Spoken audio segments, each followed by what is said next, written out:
Hello friends, good morning. Today our topic is partnership introduction. इसमें अपन देखेंगे partnership deed, method of capital account maintaining and profit and loss appropriation account. सबसे पहले आता है partnership deed क्या होती है. Partnership deed क्या होती है? A document that having all terms and condition at which partners are agreed.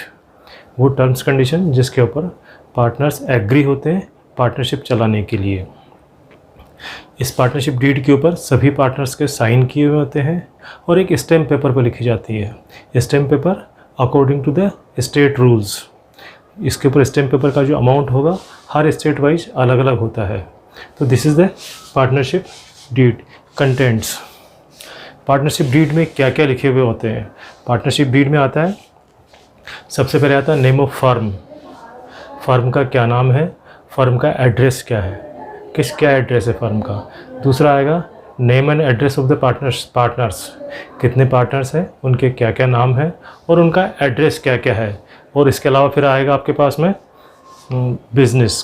किस चीज़ का बिज़नेस कर रहे हैं ये लोग, जो फर्म कर रही है वो किस चीज़ का बिज़नेस होगा आपके पास में. डिफरेंट पार्टनर्स का प्रॉफिट शेयरिंग रेशियो क्या होगा, कितनी कैपिटल लगाएंगे वो, बिजनेस में कौन सा क्या काम देखेगा. इस तरह के डिफरेंट रूल्स होते हैं. बैंक अकाउंट किस में होगा, गार्डनर वर्सेज मनरेगा रूल्स एप्लीकेबल होगा, गुडविल का वैल्यूएशन कैसे करेंगे, इंटरेस्ट ऑन कैपिटल होगा नहीं होगा, इंटरेस्ट ऑन ड्राइंग होगा नहीं होगा, ड्राइंग्स कितने अमाउंट्स तरह के होंगे. इस तरह के डिफरेंट मैटर्स जो होते हैं वो पार्टनरशिप डीड में मेंशन किए जाते हैं. फिर आता है method of maintaining capital accounts. Capital account कितनी तरह से मेंटेन कर सकते हैं. कैपिटल अकाउंट दो तरह से मेंटेन किए जाते हैं. पहला है फिक्स्ड कैपिटल अकाउंट मेथड, दूसरा है fluctuating capital account method. Fixed capital account method में जो कैपिटल है वो फिक्स रहती है. उसमें दो अकाउंट बनाते हैं, कैपिटल अकाउंट और current account. Partners capital account में सिर्फ कैपिटल का लेन देन, ट्रांजेक्शन्स रिलेटेड टू विड्रॉल और addition of capital.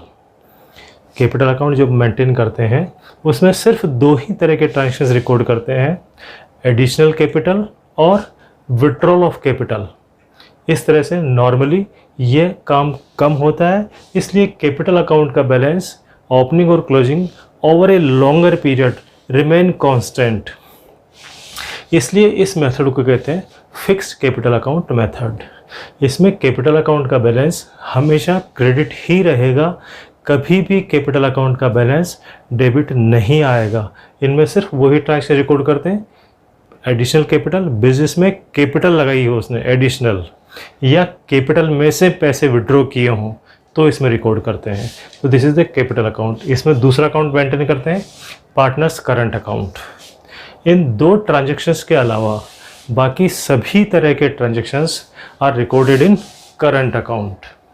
Current account का बैलेंस डेबिट भी हो सकता है और क्रेडिट भी हो सकता है. इसमें ऐसा रेस्ट्रिक्शन नहीं है कि बैलेंस डेबिट ही होगा या क्रेडिट ही होगा. अगर कोई इंस्ट्रक्शन नहीं है, कोई इंडिकेशन नहीं है, तो करंट अकाउंट का बैलेंस क्रेडिट ही माना जाता है. बाय डिफ़ॉल्ट क्रेडिट बैलेंस ही मानेंगे, बाकी डेबिट बैलेंस भी हो सकता है. इन दो ट्रांजेक्शन्स के अलावा बाकी जितने भी ट्रांजेक्शन हैं, जैसे interest on capital, salary, commission, remuneration और बाई P&L एप्रोप्रिएशन. अगर प्रॉफिट का डिस्ट्रीब्यूशन हुआ है तो करंट अकाउंट के क्रेडिट साइड में लिखेंगे by P&L appropriation. This is the profit distribution. ऐसे ही डेबिट साइड में लिखेंगे इंटरेस्ट ऑन ड्राइंग और P&L. प्रॉफिट की बजाय अगर लॉस का डिस्ट्रीब्यूशन होता है पार्टनर्स में तो उसको अपन टू P&L करते हैं और ब्रैकेट में लॉस दे दिया आपने. इसका मतलब हो गया कि लॉस का डिस्ट्रीब्यूशन P&L से हो जाता है और प्रॉफिट का डिस्ट्रीब्यूशन P&L एप्रोप्रिएशन से होता है. मैं आगे बताऊंगा P&L वाले में कि किस कंडीशंस में अपन लॉस की कंडीशन में भी कब P&L एप्रोप्रिएशन बनाते हैं. और इस तरह इसका बैलेंस, क्लोजिंग बैलेंस जो रहेगा वो डेबिट या क्रेडिट हो सकता है. करंट अकाउंट का ओपनिंग और क्लोजिंग बैलेंस ज़रूरी नहीं है डेबिट हो, क्रेडिट भी हो सकता है. मतलब ये फ्लक्चुएटिंग है इनका बैलेंस, कभी भी डेबिट हो सकता है, कभी भी क्रेडिट हो सकता है. लेकिन कैपिटल अकाउंट का बैलेंस जो रहेगा नॉर्मली रिमेन कांस्टेंट. इसलिए इस मेथड को कहते हैं फिक्स्ड कैपिटल अकाउंट मेथड। दूसरी मेथड है current account balance method, fluctuating capital account method. दूसरी है फ्लक्चुएटिंग कैपिटल अकाउंट मेथड। इसमें कैपिटल अकाउंट का सिर्फ एक ही अकाउंट मेंटेन किया जाता है, नॉर्मली उसका क्रेडिट बैलेंस होता है, और ये सारे ट्रांजैक्शंस, कैपिटल एडिशनल कैपिटल हो, आईओसी हो, सैलरी हो, कमीशन हो, P&L हो, या इधर डेबिट साइड में विड्रॉल ऑफ कैपिटल हो, या नॉर्मल ड्राइंग हो, इंटरेस्ट ऑन ड्राइंग हो, या P&L लॉस हो, ये सारे ट्रांजैक्शंस एक सिंगल अकाउंट में लिखे जाते हैं। यूँ कह सकते हैं कि ये दोनों अकाउंट क्लब हो करके पार्टनर्स कैपिटल अकाउंट बन जाता है। करंट अकाउंट नहीं होता है, सिंगल अकाउंट होता है, और ये सारे ट्रांजैक्शंस उसी एक अकाउंट में लिखे जाते हैं। ये ओपनिंग बैलेंस नहीं होंगे, ओपनिंग और क्लोजिंग बैलेंस नहीं होंगे। नॉर्मली इसी का जो बैलेंस आएगा वही क्लोजिंग बैलेंस हो जाएगा। सारे ट्रांजैक्शन इसमें रिकॉर्ड करते हैं, इसलिए इसका क्लोजिंग बैलेंस फ्लक्चुएट करता है, कभी कम कभी ज़्यादा हो सकता है। इसलिए इस मेथड को अपन फ्लक्चुएटिंग कैपिटल अकाउंट मेथड कहते हैं। क्लियर है? अब नेक्स्ट,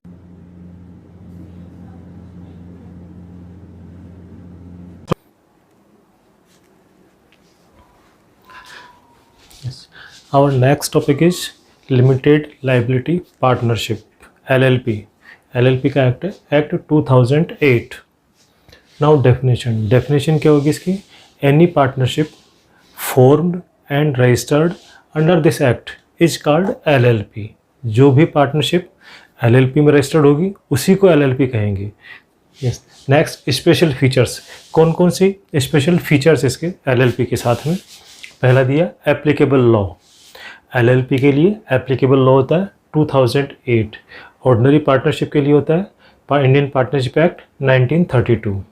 रजिस्ट्रेशन, LLP का रजिस्ट्रेशन कंपलसरी है। 2008 एक्ट जो है 2008 का, उस एक्ट में LLP का रजिस्ट्रेशन कंपलसरी होता है, जबकि ऑर्डिनरी वे में पार्टनरशिप का रजिस्ट्रेशन कंपलसरी नहीं होता है।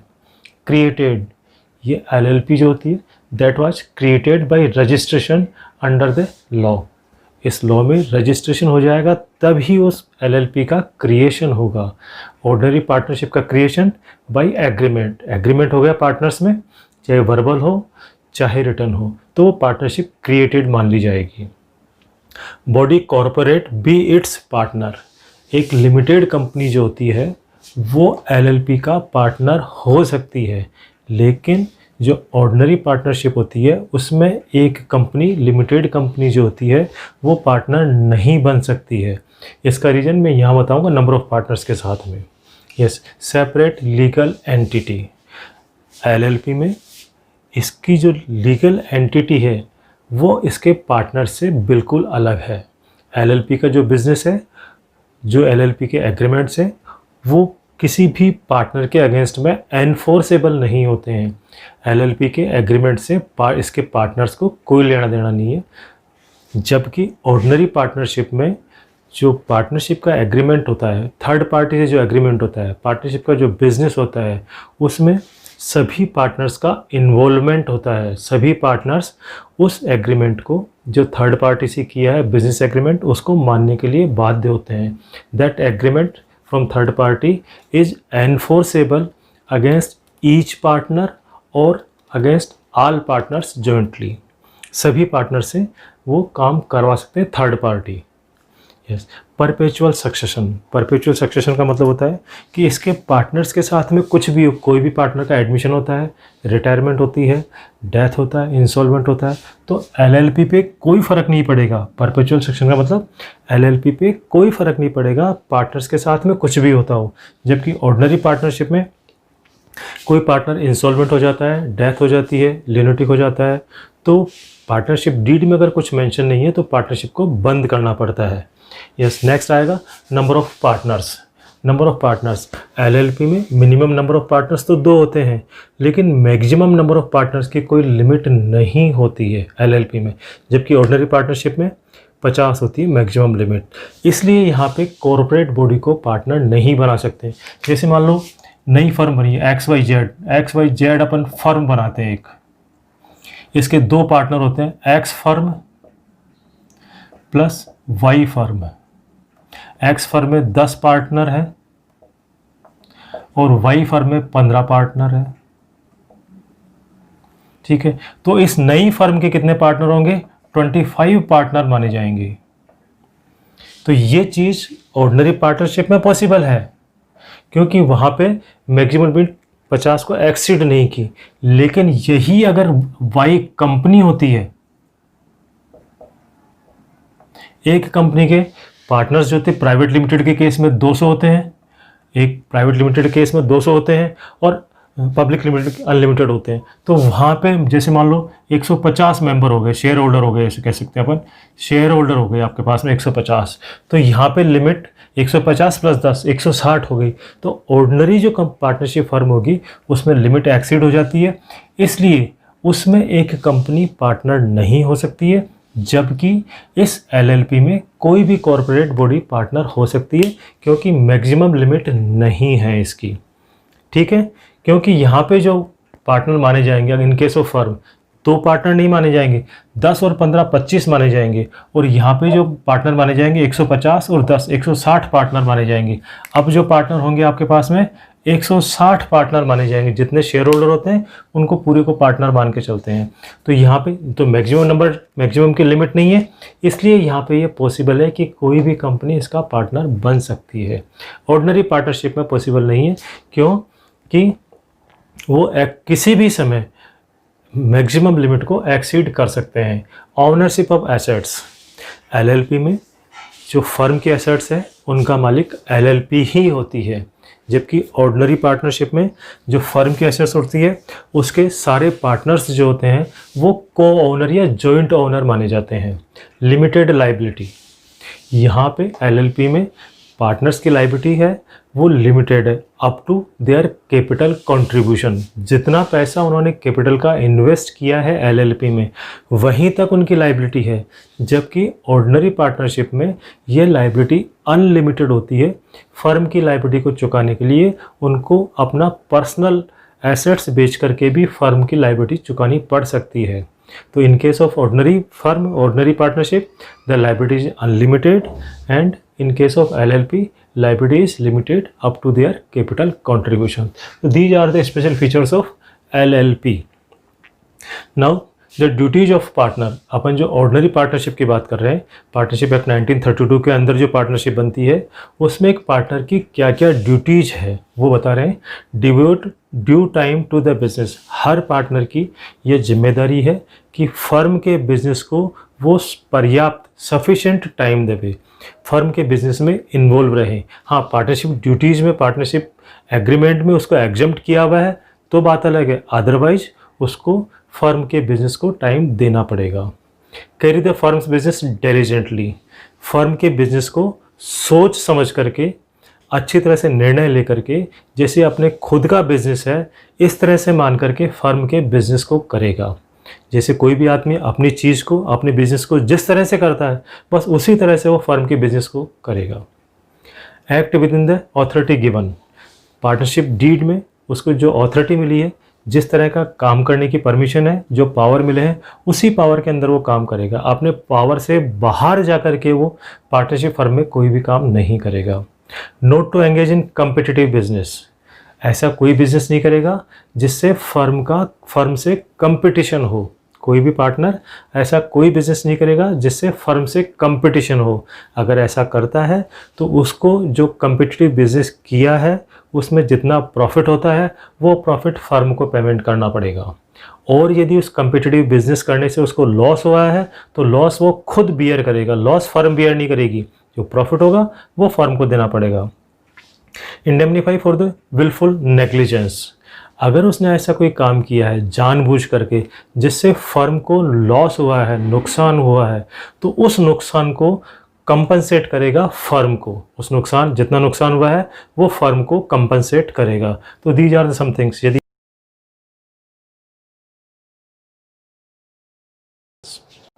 तो दोस्तों ये वीडियो आपको कैसा लगा कमेंट करें, अच्छा लगा सब्सक्राइब करें, लाइक करें और अपने दोस्तों के साथ शेयर करके उन पर हेल्प करें।